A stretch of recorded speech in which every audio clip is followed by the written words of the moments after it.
Hello and welcome to my channel on human design. Well, at last we get to the Rave New Year and the beginning of a whole new cycle. Here in the gate of fantasy, we have the 41st gate in the first line.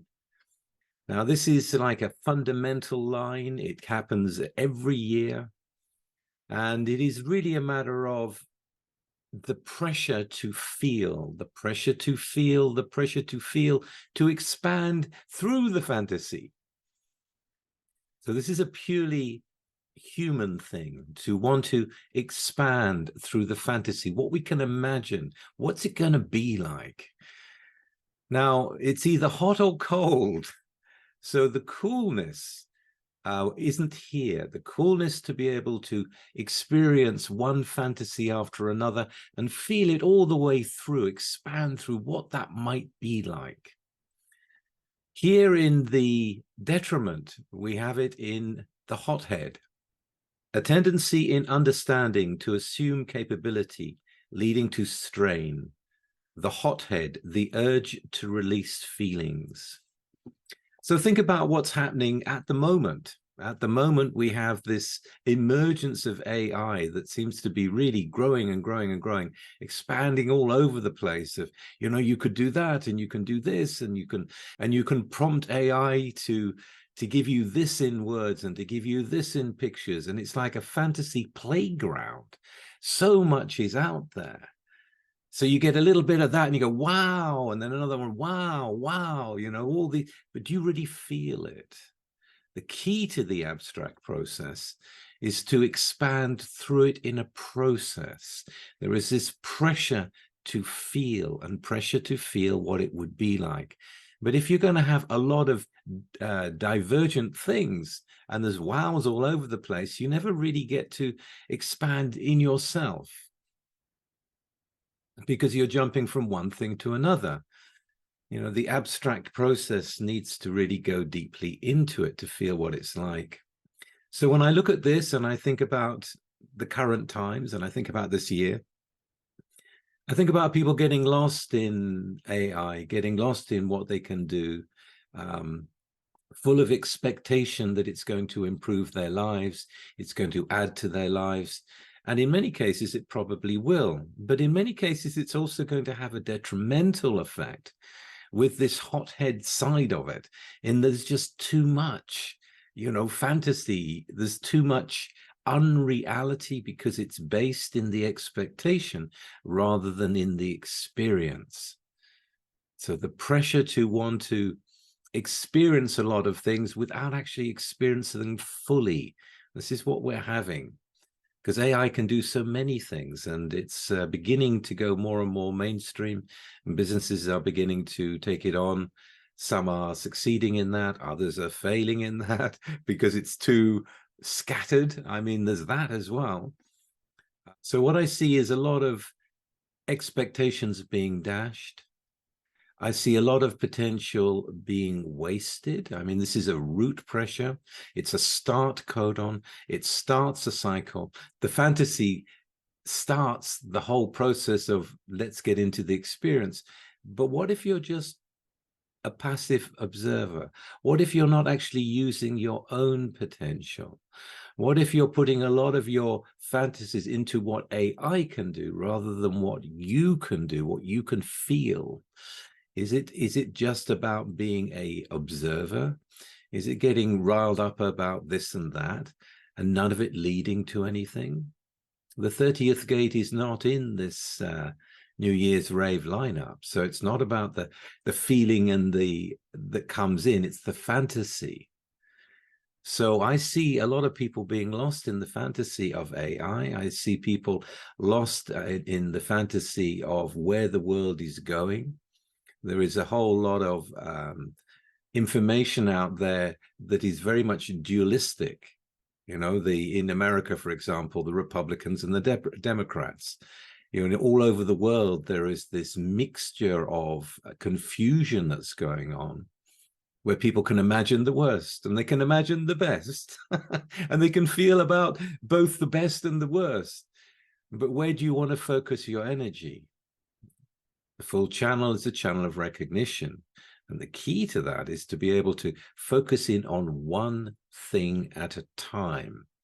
And with all this diversity, that is unlikely to happen. AI is changing every week. You know, there's new software coming out. You can do this and you can do that and you can do the other. And people are rather overwhelmed by it. They're also overwhelmed by what's happening on the world stage. Big things are happening, or at least big things are being spoken about. And there are more and more wars and more unrest that's out there. And the detriment is in Mercury. So it's basically the planet Mercury is affecting it. So we're going to be communicating the fantasies.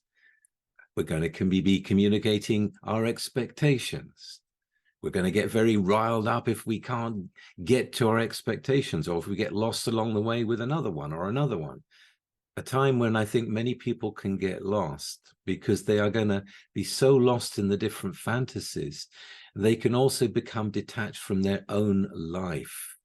And I think this is a very important thing to remember about this year, that the living of the life, the living in the form is part of what it is to be a human being, you know, to go through the experience, not just to have it as the fantasy.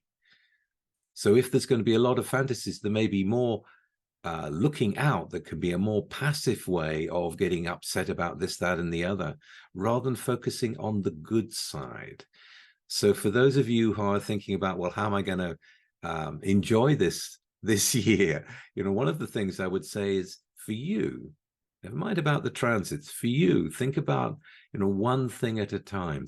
Think about what is expansive for you. And as a theme of decrease, like in the gardener that cuts back the plants and the shrubs in fall and winter to keep all the potential in for the spring when it eventually comes. You know, we're not at spring yet. And I do want to make that clear. People are so keen to say this is the beginning of the new year. It doesn't actually burst out until spring. So cutting back on some of the fantasies would be good. Being selective about it would be good. Not getting too carried away with the feelings and it leading to nowhere, leading to nothing. Even worse, it can lead to the life that you have becoming less than, because your mind is getting caught up in the fantasies. And this is a life about living the life, not being lost in the expectations of this and that. But keep an eye. I mean, you'll see people are going to get upset about this. They're going to get upset about that. Step back, cut back, one thing at a time. What's important for you? What does your strategy and authority say about what you should be putting your energy into? What is the root of the fantasy that really is going to work for you? And yes, you can talk about it and not do it. This is the problem. Or you can imagine what it can be like and go through the process to actually bring something out that you can then expand through. And that's how I see that, as for those of you who are in human design, for those of you who are consciously wanting to wake up more to what is going on and more to who you are, is to just cut back, to remember the potential, the energy can be lost with too much adrenal energy going out into the fantasy and wasting that energy. That energy can be used in some productive way. And that's really the discernment that I would bring to this. And it's a big theme this year. It comes multiple times, as we'll see when we go through. Always the fantasy is grounded in the 31. The 31 is the gate of influence. It can be very reasonable. It can be very clear. It is the elected leader, the one that actually represents the people and say, this is the way I think we should go, you know, because the people want to go in this way. Or fixed in detriment, as we've got it now, the absorption of light that in darkness can only promise manifestation, the unnatural expression of leadership. Promises, promises, promises. The politicians that promise this, that, and the other, and they get into power and they do U-turns, and they don't do what they said they were going to do. They're not there to represent the people. Very often they're there to represent their own agenda and their own personal enrichment. We find that in lots of positions of power at the moment. And I'm afraid that's going to continue.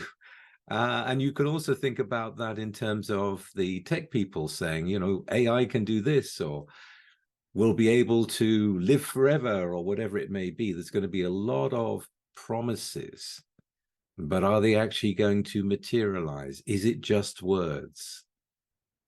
And again, your strategy and authority is there to ground you in your life for what works for you. And again, I would say back away from taking their promises too seriously. See what actually gets done. See what the effects actually are. And also trying to work out what is real and what is not real. Because now AI's got to the point where, you know, you can make any video, you can make avatars, you can make famous people do things and say things they never did or said in representation. So yeah, the boundaries between reality and fantasy are really getting mixed at the moment, and the people are getting more and more confused, and the leaders aren't particularly helping them. You know, they, you know, invest in this, invest in that. People don't know what to invest in. People don't know who to trust anymore. I mean, the people they thought they could trust, they find they can't trust because of the actions that have taken place. So we're going to see that, you know, throughout in all the different forms of leadership. There will be lots of promises, but who will actually deliver? So don't take the promises too seriously. Look and see what they are representing. Are they representing the people? Do they want the best for the people, or are they just saying they do? And I would say that with all politicians, actually, and with all people trying to launch something new in terms of tech or in terms of new technology. That doesn't mean that some of it can't be really good. I just want to say there are some amazing things that are coming out that could be very beneficial for the human race and for the world. But there is also a lot of words without action. That's how I would describe that. So in my view, when I look at this, I go, well, nothing new under the sun. It's going to be, do you trust them or not? And we don't know who to trust until we see if they're actually going to follow up with their promises. And it's more likely they won't, given this, this aspect. When we come to the moon, we come to the 37.5, we come to the gate of affection, we come to the open mouth, we come to the feelings within the solar plex, and also the promotion of love, the promotion of, you know, you are one of the family. This is the gate of the family. So there's going to be a kind of a seduction going on about being involved with our group. You know, we are the best family. We are the best business. We are the best community. You know, that's the seduction. We're going to love you. We're going to look after you, you know, and in return for that seduction is like, will you feed us? Will the ego in the 40th gate, will it provide? And so it provides for the affection, and yet at the same time, it becomes dependent upon the ego. And this is where we get both sides. So let's look at it. Natural and unaffected devotion to the family. Natural harmony and perfected sharing. Natural harmony and sharing possible through friendship. And in the detriment, emotional dependency that often turns love into hatred, the possibility of dependency turning love into hate. So the drive is to find the resources, basically. This is tribal. And there's always going to be a bargain involved. You know, I will give you all this affection if you give me what I need. And then you become dependent on the person that is supplying you with what you need. And then instead of being loving, there's kind of this resentment of the fact that I'm totally reliant on them. So think about that as well. It's a drive for resources and the friendship and the propaganda and the universalization and the seduction of that. You know, who is going to provide, and the feelings that run through the tribal energy kind of builds and bursts. Okay, so you get more and more excited, and oh, I can hardly wait. And then it goes down in the wave. You know, I'm not getting what I should do. They're not honoring their side of the bargain, or I need more. You know, they've got more, then they should give me more, and they're not, you know. And so there can be all these squabbles that happen in families as well, as I'm sure you've all experienced. So the drive is there to say, come part of our community, come part of our corporate, whatever it is, come part of our club. You know, we love you, you know, we love you, we love all our members equally, you know. And there's these big programs that come on, and thousands or hundreds of thousands people get involved, you know. Do they all get what they need? Well, it depends on the provider, but the expectation is that they will be provided for. And maybe not. Maybe it's just a seduction. Maybe the resources are not there. So that's the drive. It's not necessarily a bad drive. It just depends on, you know, where you're coming from.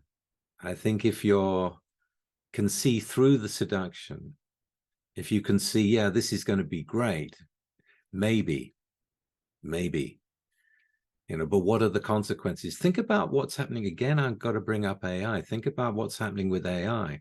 The promise of AI is that it's going to be delivering a much easier life for us, more interesting life, access to more information like no other time. And yet you can also see that ChatGPT and the other ones, they are not giving you all the information. I've seen a lot of people use AI for human design, and it depends on the sources that they're putting in there. And people will tend to become dependent on AI. I'm sure that's going to happen. You know, the drive is it's going to look after us. You know, AI is going to save us. You know, the savior part of the fifth line. But will it really? That is the drive. And if I talk also about the 37.5 being, you know, part of the channel of community. Okay, so this is very important. This is the theme of the year. It's there as the only definition in this year. So I can also say it's going to be the drive perhaps to find love, to find connectivity with others.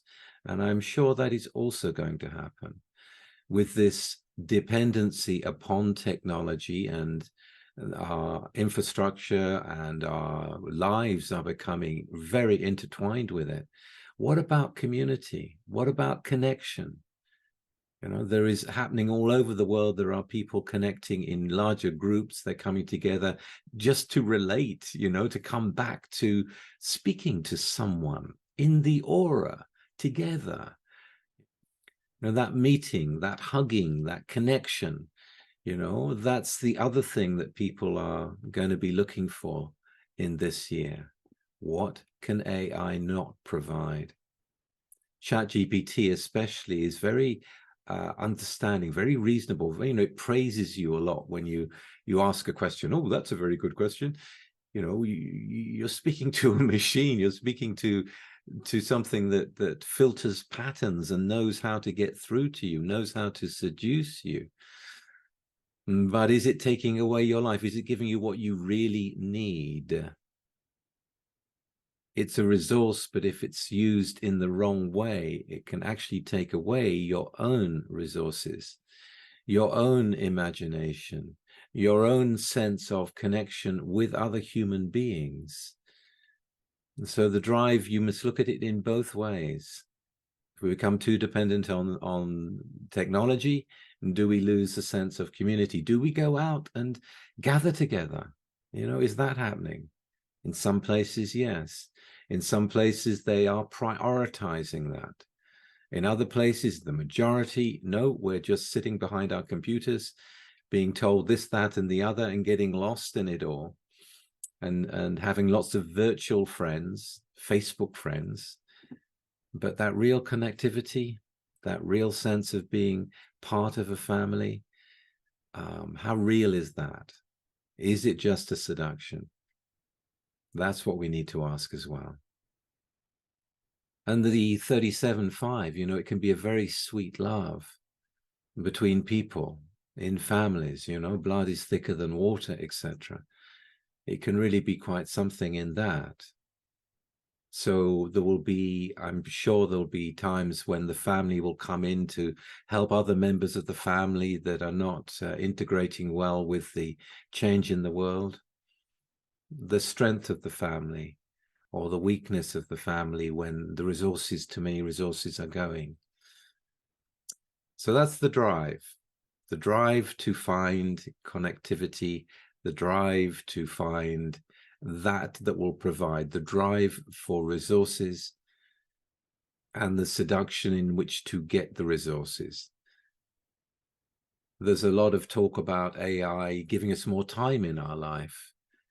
And I think that's also true, that it can, if you prompt it properly, if you use it intelligently, where they are then looking for that connectivity, when they're looking not only for the resources, the material resources, but also the emotional connection with other people. And we're going to see more and more. People are already very much cut off from themselves. And here we see this drive to find something more, to find connectivity, to meet love in those around us. Or is it just virtual love? And you know, if it's just virtual love when the internet goes down and you haven't got any friends. Anyway, that's the moon. When we get to Mercury, when we get to what is being communicated as a theme, it is exactly the same as the sun, the hothead, the urge to release feelings, getting caught in the fantasy of the 41, of what could happen. Lots of talk about that, lots of confusion about that, but there's going to be communication about what it can do. You know, how does it make you feel if you can, you know, plug yourself into some virtual reality thing and walk around your living room as if you were climbing the mountains or whatever, but actually you're there, or fighting aliens or whatever it may be. How did that make you feel? Is it draining your resources? Is it leading to expansion? In some cases it will.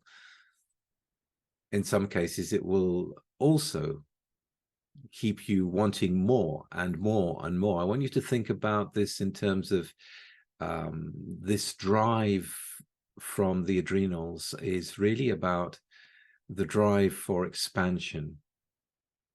So this can also be looked in terms of a hunger for experience, you know, new things coming out, like, you know, I have a hunger for that. I want to expand through that. So the hunger can be there, communicating hunger, communicating a lack of real experiences. When you get these teenagers that are playing in their gaming, and there's all this promotion for gaming and this and gaming for that, you know, at the end of the day, they spend most of their time in their room on a computer, wasting their life energy in the fantasy and feeling whatever the program is getting you to feel, the images, the music, the narrative, whatever it may be. It's still part of a cycle. Think about the cycle side of this abstract gate. The rising in expectation, the falling in disappointment. This is the wave that comes through. But the adrenals are like, yes, this and that. So again, too much diversity, and at the same time, perhaps being conditioned by what people communicate as being a good thing or a bad thing. as something worthwhile imagining. And now look at it another way. Think about the communication of fantasy and how that is portrayed as being a good thing when it may not be a good thing. Think also about the 41 in terms of communication as the beginning of the first quarter. So it's interesting. It's part of the mental quarter. And anyone born from the first quarter will really want to find life interesting. So it's feeding the mind, feeding the mind with feeling this and that, and the mind going, yes, that's wonderful, I'm in that. But are you really? Or is it just a fantasy? Are you being played? Are you wasting resources on something that is not really beneficial for you? Is it taking you more into a fantasy world and a more of confusion because of that? So imagine there's going to be a lot of talk, there's going to be a lot of communication in these kinds of areas. I mean, that's not to say it's not going to be exciting, but like, if you're excited all the time, when do you come back? When do you cut back? When do you relax from the fantasy? When do you come back to reality? And how does that feel? How does that feel? For some, it's going to feel great. For others, it's not going to feel good at all.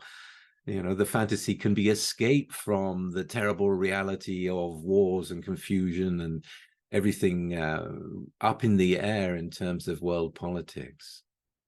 Do we get lost in the fantasy? Do we communicate fantasies rather than actually look and see what's going on in our own lives? A big theme in this year. I saw a video the other day of a new tech company promising to supply us with jet boots like Iron Man wears and flying scooters, that just responds to the turn of the dials on the handrest. It looks amazing, and you had people in the background watching it as if it was a real event going on where they're introducing it. And no, it's all AI generated. And when you go to the website, it goes, yes, we're hoping to get this done by 2035 or 2039 or something. I'm going, yes, that's a very long time. I wonder if this is ever going to happen, or are they just taking in funds for it to happen because it's exciting and lots of people, it is their fantasy.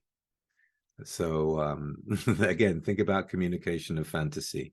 Think about it as a first line theme. So it's internal. How does it make you feel? And the gate of fantasy continues into Venus, into the values here. When we come to Venus, we come to the values. And this is in the fourth line, the 41 in the fourth line. It's a very fixed line. It's there in the exaltation, which isn't in the background field. There is this really staying with the fantasy, staying with it, one thing at a time. Let's stay with it in order to make it something, in order to be able to share an experience with others, to share the feeling with others about this particular thing. But we get it in the detriment. And the detriment is the expenditure of energy on maintaining relationships rather than on correction. In times of decrease, weak associations are shunned as costly, no matter how attractive. The energy which fuels holding on to feelings rather than adapt.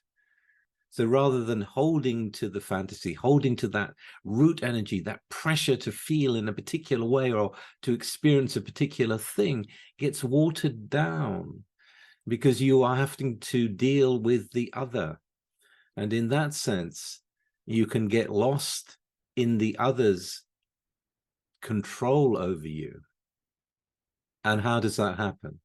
So think about all these platforms that are now up there on in the internet. Yes, you can have this fantasy within this platform. Not the way you would actually like it to be done, but we do it in our way, and you're going to have to move to that. So again, it can be a wasting of resources. It can be getting an experience, but it's not really the experience that you want. And it's the best thing out there. So you let go of your fantasy of a better thing, something that is more appropriate to you, and you fall into their platform. So I see this as, yeah, there's a lot of powerful players out there. There are billions and billions of dollars going into AI, going into the animation of reality. It is the animation of reality. And you can get lost in the mind. And in that sense, I see there's going to be a lot of people that are going to get lost in the fantasies of other people. I see it as part of a movement of people en masse towards this or that, and it's all rather watered down. It's all rather controlled within a particular platform, within a particular desire that someone else has or the corporations have to get you involved with it. You've got to move to them. You've got to move into their world, not what you actually have a hunger for. And I would say, you know, stay true to yourself, stay true to your strategy and authority. You know, if it doesn't fit with you, even if you can be part of something bigger and share with people, what's the point if it's not for you, if it's not your thing? What an incredible year this is going to be.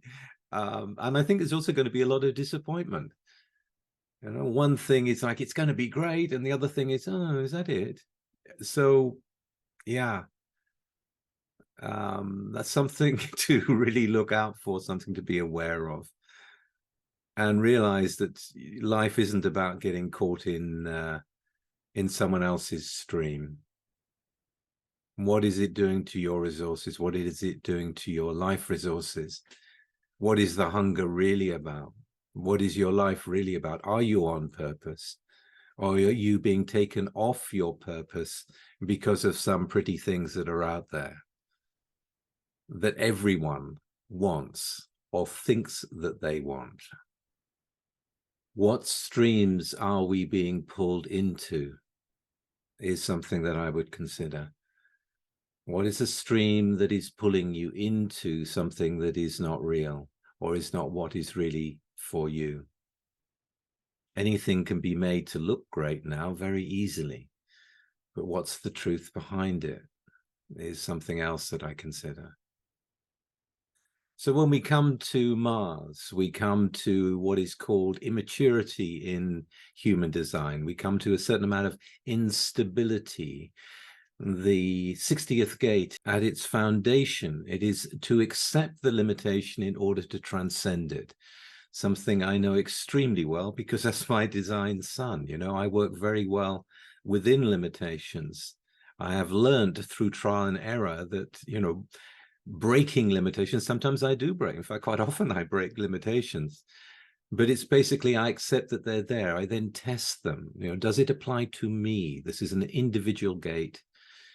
Let's find out. I'm a 1-3. Let's find out. And I find out I can, or I find out that I can't. But I accept that it's something to be dealt with.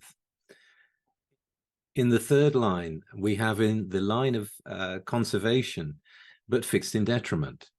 Ego-gratifying self-interest that ignores limitations and suffers predictably. Energy which ignores limitations and pays the price. There is always a price to pay with the third line in your trial and error process if you get it wrong. And if you jump from one limitation, go, well, that doesn't apply to me, and you jump to another one, and you find more limitation because you haven't really dealt with it. And here, with all this fantasy, with all this pressure for, you know, new experience that's going on in this year, we're going to ignore limitations. There's going to be this tendency to become unstable by ignoring basic limitations. And what is the 60th gate? It's a pressure gate, but it's also a source gate for mutation, to take the old and bring it out in something new. Or perhaps the limitations in the old were actually there for a reason, you know. For example, we are incarnated in a body. The body has certain limitations. You know, we can't fly without the use of flying boots or aeroplanes or whatever. If you ignore that price and you jump off a building, you're going to pay the price. You're going to be the martyr who ignored the limitations and got killed through their own lack of being able to accept the fact that they have a body and they are mortal. So ego gratification. Again, I see the influence of AI in this. I see the influence of many things out there that are limitations. There are limitations happening through the politicians issuing various decrees, changing the law, and ignoring actually the people.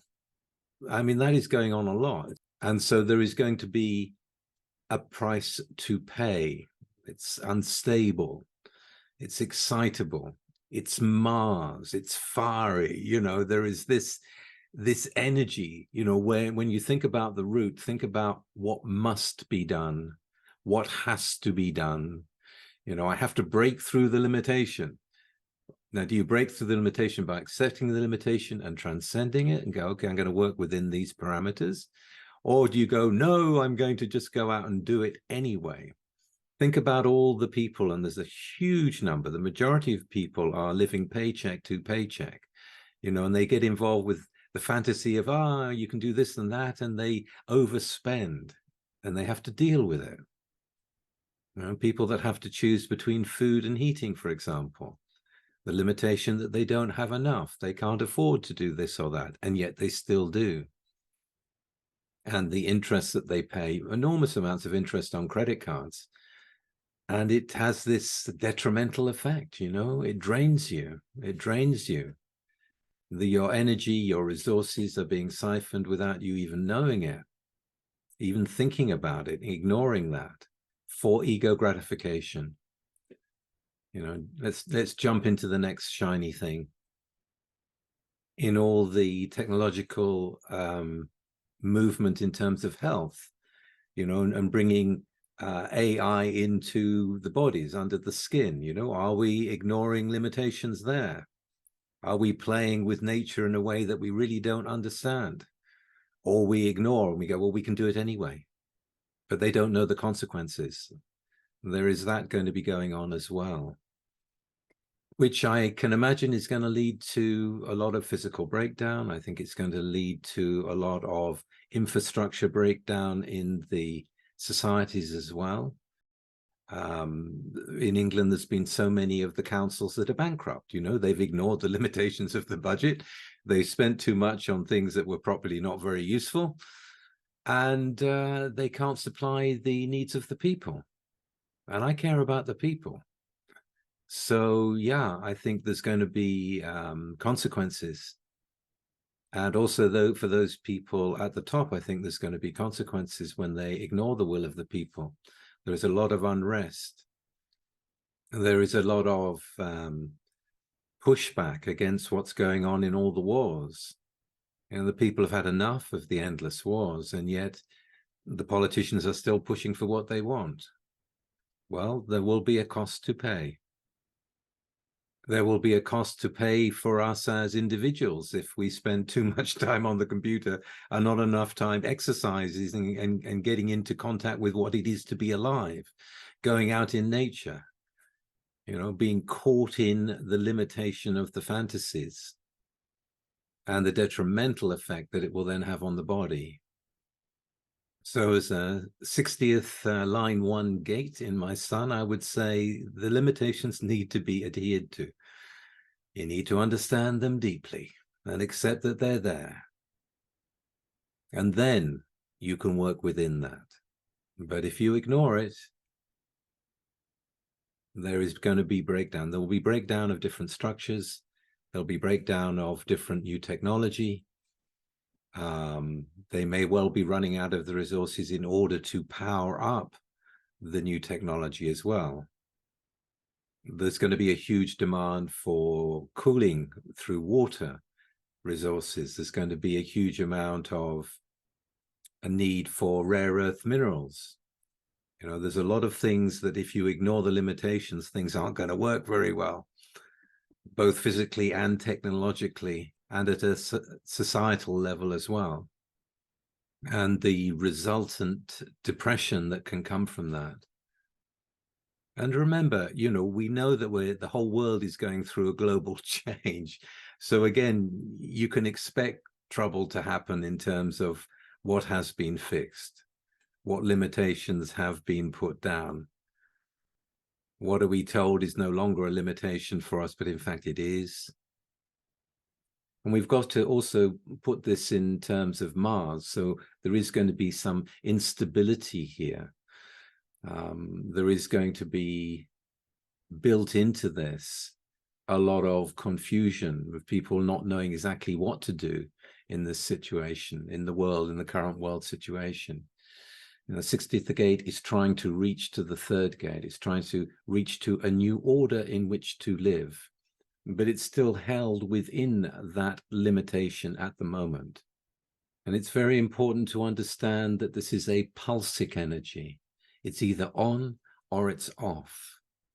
So when it's on, you know, and you go, yes, you know, we can break through the limitation. We're just going to go over there instead. And then the pulse goes off. And you go, well, here we are. And it's like, you know, this isn't what I thought. It's just, in fact, it's even worse than what I've just left. Think of that in terms of relationship. Think of that in terms of job. Think of that in terms of country and moving. You know, look at the limitations, accept them, or go along with the background energy field and ignore them and pay the price. There's going to be a lot of lessons learned this year in this regard, I am sure.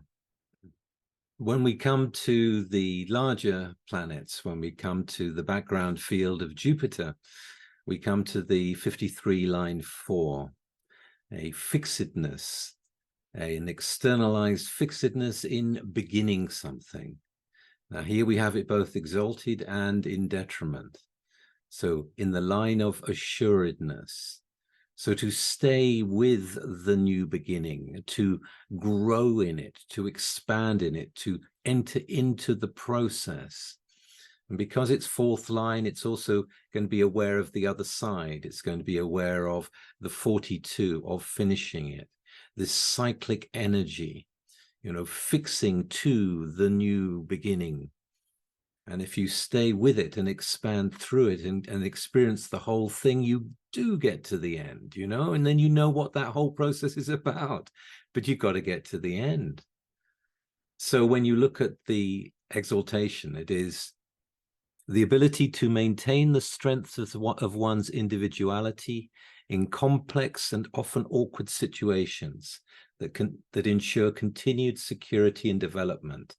The pressure to maintain one's individuality in confused beginnings. And we know that something, when it's beginning, there is always going to be some kind of confusion. You know, we're in a new phase, people will tell you, with AI, again, I've mentioned it again, and with what's happening in the world. You know, there is this movement in Jupiter, so this huge forces here, you know, to take us in a particular experience. It is very fixed, and that is going on all around us. And yes, AI is now infiltrating into all kinds of parts of our lives. But what's the other side? The persistent difficulty with embarrassing or awkward situations where normal emotional reactions may prove detrimental. Individual pressure for beginnings that creates awkward and sometimes embarrassing situations. And again, it's tied to the emotional circuit. So there's going to be feelings involved. There's going to be dealing with other people that's going to be involved, you know, and pushing on despite that, trying to begin something, fixed on beginning something, can be very disturbing for others. So that is happening in the world. That is happening through the corporations.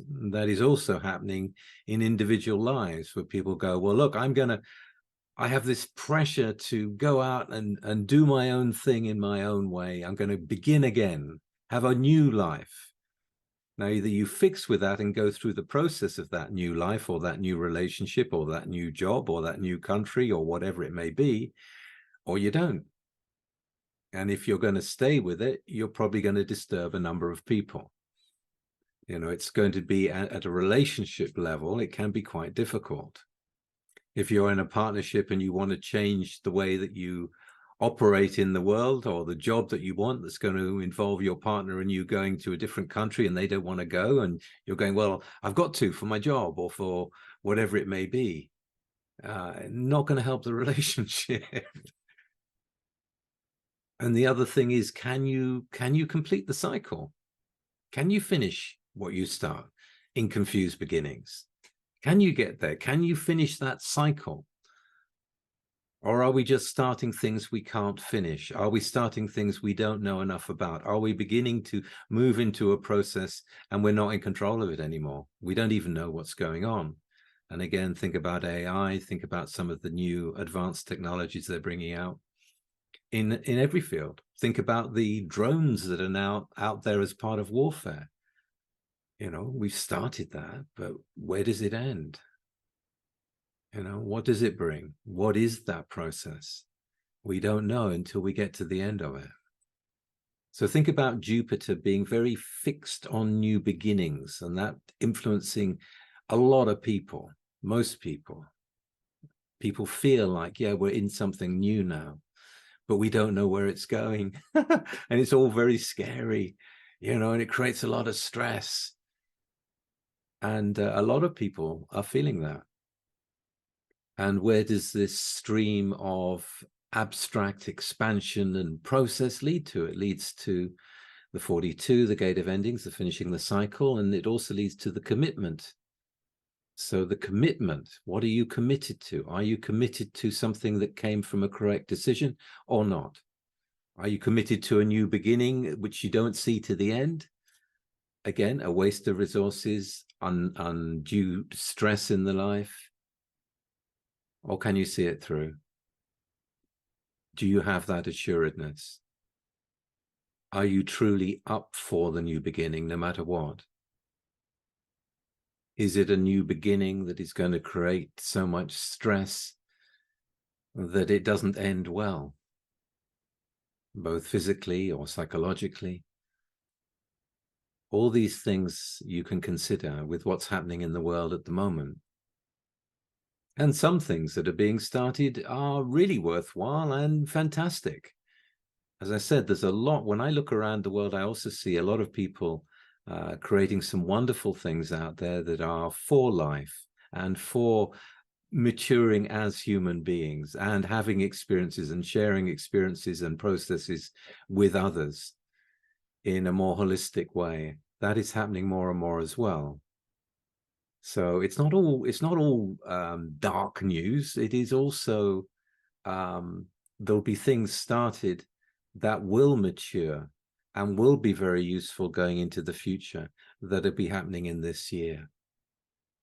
And it's up to you and your inner authority to get involved with the right thing for you, as always. So now we come to Saturn, and we come to this planetary influence of limitation. And we have the gate of crisis in the 6th line. So we've got the 41 really pumping itself out there, you know, the expectations, the fantasy, it's all going to be wonderful. And then we get to the experience in Saturn of, well, there's got to be something more.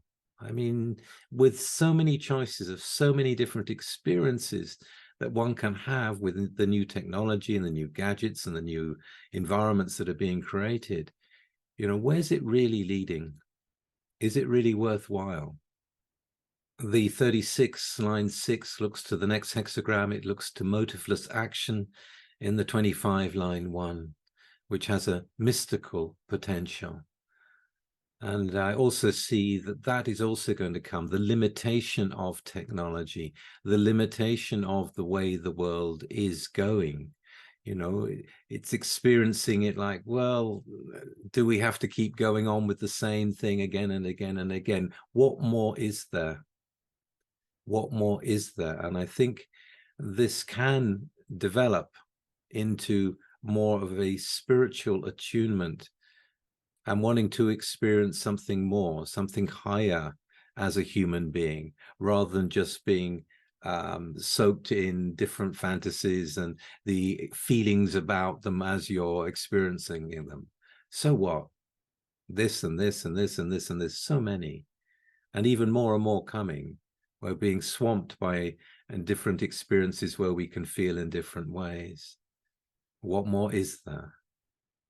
So in the detriment, which is fixed in detriment, we have a profound sorrow and cynicism that is not diminished by the understanding that darkness is self-annihilating. The sorrow or cynicism that comes with seeing that despite the correctness of feelings, there is always crisis. In the line companion, Ra talks about the darkness mentioned in this aspect as being ignorance. You know, the darkness is the ignorance. The crisis comes from the ignorance. One of the things I've pointed to a number of times on this YouTube channel is the potential of a human being, you know, and the ignorance of what that potential is. And we don't know. The feeling is like we're caught in it. It's just all rather meaningless. One experience after another, one feeling after another. You know, where is the real progress? Progress can happen at a technological level, but is it happening in a human level? This is part of the human experiential way after all. And I think there'll be people coming to realize that actually it's all rather, a lot of it's very meaningless.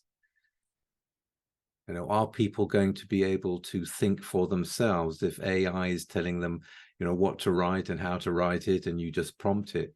You know, I've noticed people are becoming more unable to write and type and spell correctly because they're just speaking into ChatGPT all the time. And the ignorance of not knowing what is more than that, of getting caught up in that programming.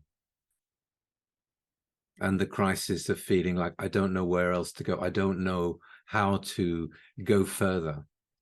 I don't know how to expand in something beyond what I've been shown, what I've been given. There must be something more. Beyond the fantasy feelings. What is beyond that? What is real progress? What is real experience? Anyway, so that's what I have to say about Saturn and the 36 line 6. It has potential to be a trigger for something higher, something more. When we come to Uranus and we come to the sudden and unexpected that planet brings, we come to the 8th gate, a gate of expression.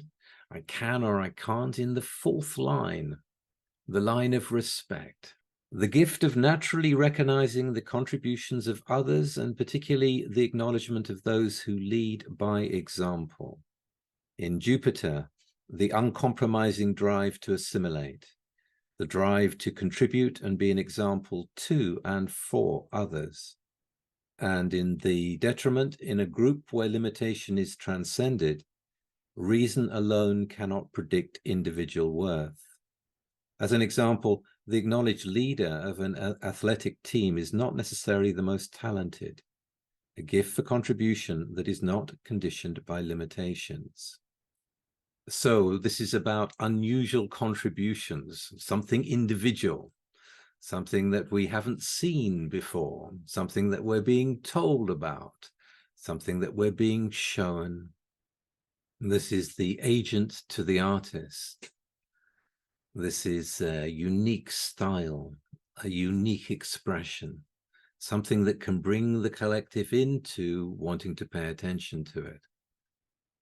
So think about the 8th gate in the 4th line being affected by Uranus, the individual to contribute to society, you know, they to be recognized, not for themselves, but for what they're pointing to. They're pointing to creativity. They're pointing to individual creativity. So when you think about what's going on, and you think about all the social media, and you think about AI, and you think about people contributing, as I am on this YouTube channel, it's not that they're always going to be recognized, especially with AI can just take the whole thing and put it into the program. The eighth gate unique contribution is not always recognized. And I think there's going to be a lot of people out there that are going to bring some unusual things to the way that we're going to experience this year, in the way that they point to something new, in a way they contribute individually. But at the same time, there is also going to be a lot of people putting things out on social media and through AI, coming up with all kinds of things, and they're just part of something bigger. And the individual is not really noticed. And then think about people that have this in them. I'm thinking about Pavel Durov, the founder of the Telegram social media platform. I think he has this in him. He certainly has the 1-8 in him. He has perfected form in him. You know, he has a drive to contribute to the world by offering free speech, but he doesn't want to listen to it himself. He doesn't want to listen to his own app. He doesn't want a lot of other people's thoughts in his head. He's providing the service for others. But he is, by the way that he lives, a unique example of someone who is going his own way. Worth paying attention to, I would say. So again, unusual, but also fixed in contributing in their own way. So there will be people out there that will bring unusual contributions to the world and live that and being an example of that, as well as those that will contribute and being taken into the corporation and within the mass of many other people. So there's going to be a lot of creative contributions. I think that's something that can be very positive, as long as it's not too overwhelming. Again, coming back to a base in your life where you're dealing with ordinary things. You know, I mean, I love mutation. I love individual contribution, but it has its place. It has its place, and it can also be quite mad, you know. And here we have it in Uranus. You know, someone may make a contribution, but is it right for you? I mean, that's your strategy and authority comes in then. Is it right for me? It's weird. It's creative. It's interesting. They're showing me what can be done. But at the end of the day, it is expression. It is a voice. It may not be backed by energy. It may not be backed by anything substantial. And in some it will. Those that are honest, those that are contributing from what they actually know, because it's what they actually live. And they may be unexpected people, not the people that everyone else is listening to. There are some very interesting things out there. When we come to Neptune, we come to this planetary influence of illusion, what's behind the veil. You know, there can be truth and there can also be misinformation that comes through it. Here we have the 25-2 in the line of the existentialist. Devotion and dedication to the now. The perfection of the intellect through concentration and focus on what is, rather than what could be or has been. The innocence of the self and its protection can only be maintained in the now. So this is a gate of innocence, and this is a gate of motiveless action. This is about people really being in the moment, really in the here and now, in its own bubble in the second line. Spiritual aspect to it that is projected upon them. They're just in the now, you know? So the illusion is that I'm in the now. But at the same time, the other side is also there. A dedication that can never be free of personal motivation and its attendant projections. A lack of innocence in the now, that risks protection through projection. And this is when the outside comes in and sees the second line and says, oh, you know, you're so selfless, you're so in the now, you know, and then they're not in the now so much. They're no longer in the now. They're aware of people projecting upon them, and they go, well, just leave me alone. I was quite happy in the now. And now, you know, you want me to be paid for it. So I've got to be in the now and go and perform and do this. And, you know, what if I can't? You know, it's natural after all. And then you've got the second line about, is the second line, you know, really the truth? You know, is the second line a paper tiger? Are they really in the now? Well, if they're not really in the now and they're doing it for money or whatever, then they're not going to be. So more paper tigers coming out of the illusion. And at the same time, we can also see this as a background field of bringing in potentially a spiritual evolution, a coming back to being in the now. And I think, as I've said before, I think there is going to be a movement of people wanting to come back to their own lives and just get on with it. You know, just being themselves in the now, you know, helping other people where they can, you know, empowering other people, bringing the universal love theme of the 25 into the world, both truth and illusion. So it's also about us being more discerning. You know, it's an example for us to follow our strategy and authority and see beneath the illusion. Is it really true? Illusion and delusion and truth. And possibly an opening through all that into ourselves, beyond it all. There is also that potential. And then we come to Pluto. Life, death, and transformation is how I think about Pluto. So, you know, really strong influence, potential for transformation in the line of caution and in the fantasy gate, again, in the second line. Humanism tempered by pragmatism, a conservative nature that does not risk its own security in aiding others. Energy for one's own feelings, but not for others. That's the exaltation in Saturn. In Mars, a desire for recognition that throws caution to the wind, depleting valuable resources for only temporary gain. The energy for the display of feelings for recognition. Well, you can certainly see that in a lot of the viral social media posts. The energy for the display of feelings for recognition. If we look at the exaltation, we see it in Saturn, the energy for one's own feelings, the energy for one's own fantasies, you know, again, within one's own bubble, the transformative effect of that. Necessarily needing to keep within your own little world. And then the other side in the detriment, throwing caution to the wind, you know, breaking not with Saturn, but bringing in Mars in detriment, depleting valuable resources. So again, resources can go, and this is fundamental. This is plutonic. Are we gonna lose our resources by getting lost in the fantasies? You know, are we getting carried away with it all? That's something really to see in the world, and how that undermines what's actually going on. Not all fantasies should be lived out. In the detriment, the energy to project out your feelings, your fantasies, to get other people involved. So this is like forcing the projection of the fantasy to get other people to feel about it. And this, of course, is what's happening. Everything is becoming very animated. You know, we're losing touch with the real world, and it has its negative effects.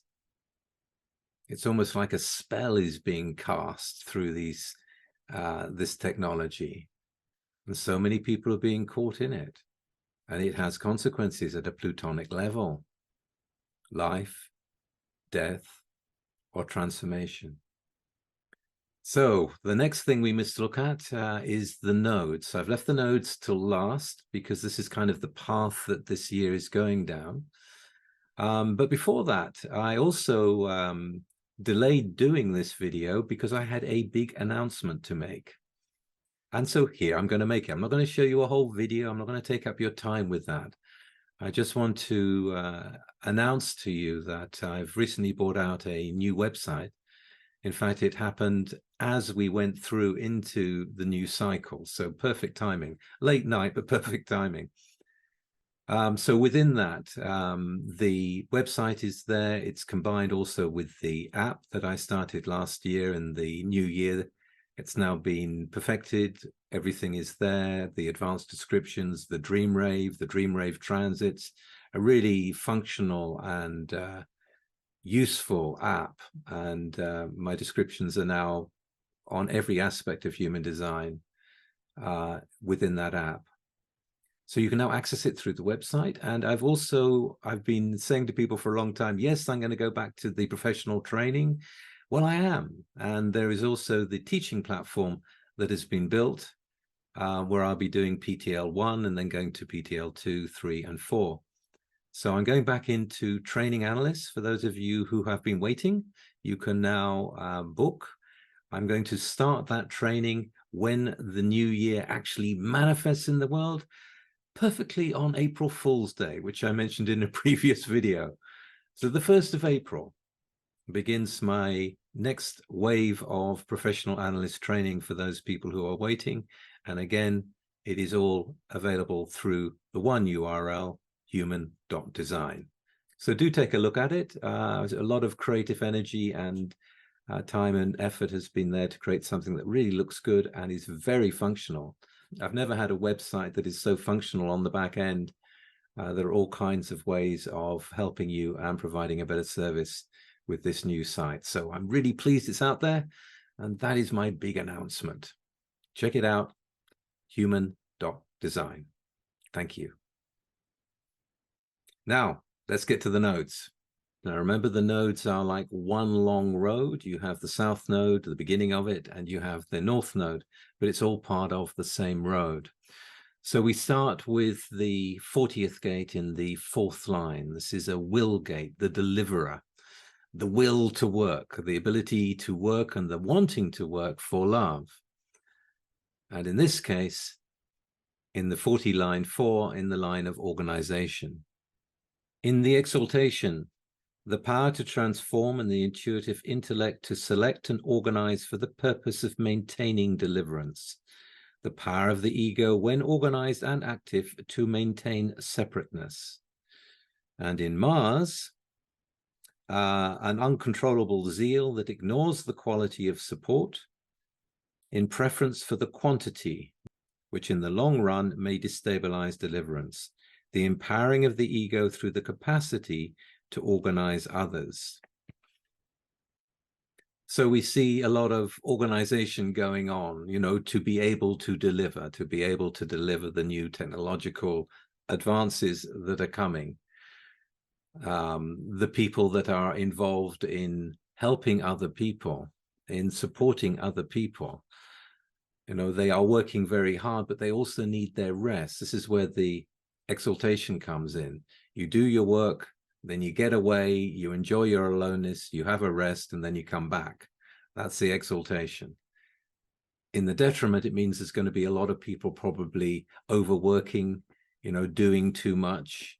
A lot of people in work and less people working. So those that are there are probably working too much to make up for those that aren't. We can also see within that possibly the AI coming in terms of doing some of the work, and lots of, as I said, billions of dollars going into AI that are going to have robots. Well, I have got robots, have got automatic delivery systems so that all this structure can be kept going. The organization of what corporations are doing in order to maintain the deliverance to the people, and the possibility in the detriment that it can all break down. What happens when it breaks? Who's going to fix it? Who knows enough to be able to fix it? What happens when the supply chains break down because they've been overused, or we run out of things, so things cannot be delivered, or there's a breakdown in the delivery chain somewhere? So both the ability to deliver and meet the needs of those that are hungry. So the means to be able to deliver, but possibly also, because it's both detriment as well as exaltation, the organization's unable to deliver. So that's something to think about. It is part of the channel of community. And in the South Node, we have the 37 in the fourth line as well. So the full channel of community. I'd love to say to you, look, the path is going to be the path of the family and coming back to really connecting. And I think there is going to be part of that. And I think a lot of people are going to be working very hard to bring that sense of community back into the world. And I applaud that. But it is a particular track. It's fourth line.